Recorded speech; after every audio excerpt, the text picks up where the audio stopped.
qarang, pul o'zimniki deyapsiz, urinib ko'ring, aeroportdan 100 ming dollarlik qiymatga ega tillani olib o'tishga, tillani.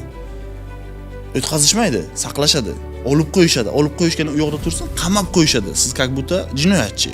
Qayerdan olib kelyapsan deb. Pulni olib kirmoqchi bo'lsangiz, masalan, aeroportdan 100 ming dollar olib chiqmoqchi bo'lsangiz, o'zingizning pulingiz saqlashadi, olib qo'yishadi. Olib qo'yishgan u yoqda tursin, qamashadi, jinoyatchi deb. Nima uchun olib ketyapsan deb. Demak, bu naqd pul, tilla bu boshqaruv instrumenti. Tushuning.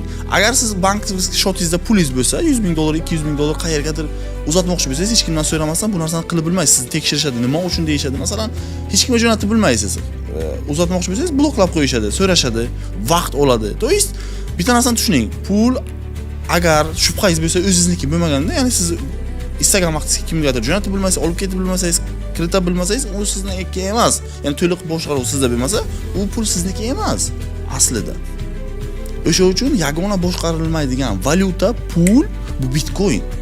Uni qancha istasangiz olib chiqasiz, olib kirasiz, hech kim tekshirib bilmaydi, uni boshqarib bo'lmaydi. Shuni tushuning.